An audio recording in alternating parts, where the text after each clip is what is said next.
सोचो एक बात, जो आईफोन आप परचेस करते हो 1,30,000 1,15,000 जिसमें आपको प्रीमियम बॉक्स देखने को मिलता है, साइनिंग बॉडी देखने को मिलता है, एप्पल का लोगो, बिल्कुल रॉयल फील देखने को मिलता है। लेकिन अगर मैं आपको बताऊं कि ये फोन का मैन्युफैक्चरिंग कॉस्ट है 35,000 टू 40,000, तो क्या आप शॉक होगे?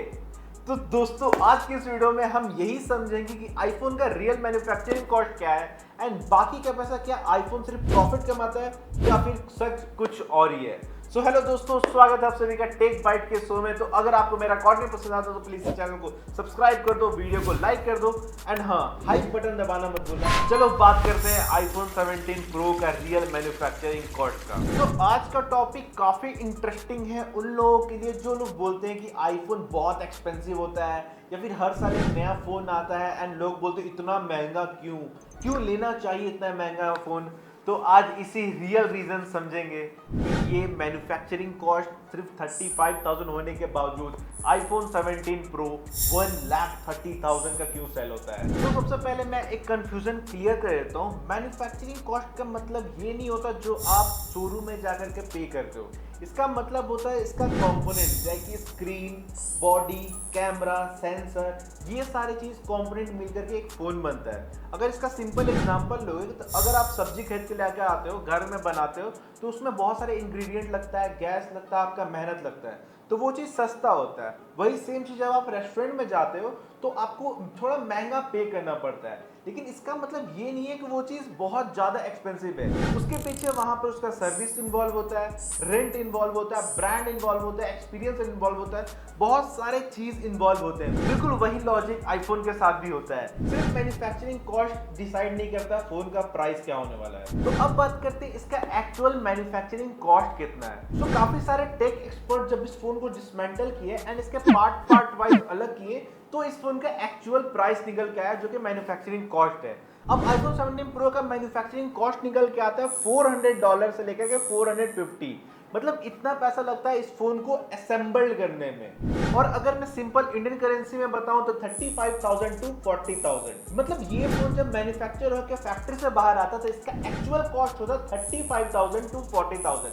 लेकिन इसमें और भी चीजें इंक्लूड होना स्टार्ट होते हैं, तो इसका मतलब ये नहीं है फैक्ट्री के बाहर जाके बैठ जाओ मेरे को 35,000 में आईफोन 17 प्रो दे दो, ऐसा नहीं होता है। इसमें बहुत चीजें इंक्लूड होती हैं जो आगे हम लोग बात करेंगे। सो अब क्वेश्चन अराइज होता है फोन के अंदर पैसा कहाँ लगता है, लाइक कि कौन कौन सा कंपोनेंट में ज्यादा पैसा लगता है। तो इस फोन का प्राइस मैन्युफैक्चरिंग कॉस्ट तो 40,000 है, लेकिन उनमें सबसे ज्यादा पैसा किन चीजों पे लगता है। तो सबसे ज्यादा लगता है डिस्प्ले, प्रोसेसर पे लगता है। सो एप्पल का चिप वर्ल्ड का सबसे पावरफुल मोबाइल चिप होता है और वहीं डिस्प्ले का बात करें तो वो टॉप नॉच क्वालिटी होता है। उसके बाद camera, sensor, aluminium body, titanium body, battery, storage, इन सब चीजों में काफी पैसा लगता है। हाँ, प्रो सीरीज में इस बार एल्युमिनियम बॉडी यूज किया हुआ है, बट अगर आप आईफोन 17 एयर देखोगे तो उसमें आपको टाइटेनियम बॉडी देखने को मिलेगा।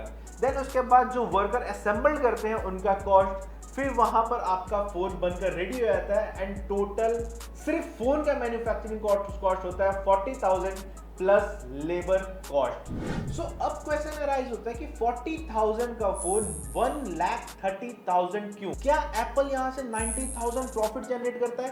तो एग्जैक्ट आंसर है नहीं। देखो, सबसे पहले मैन्युफैक्चरिंग कॉस्ट है 40,000, देन उसके बाद एप्पल बहुत सारा पैसा वेस्ट करता है अपना रिसर्च में, आई मीन वेस्ट नहीं करता है, इन्वेस्ट करता है रिसर्च टीम में। देन उसके बाद अपना नया चिप में, बेटर कैमरा में, देन उसके बाद सिक्योरिटी डेवलपमेंट में, उसके बाद iOS अपडेट्स में हजारों इंजीनियर्स काम करते हैं, उन सब पे इन्वेस्ट करता है। फिर दुनिया भर का तो एड चलता है एप्पल का, एंड ये सब चीज मिला करके आईफोन बन जाता है 1,30,000 का।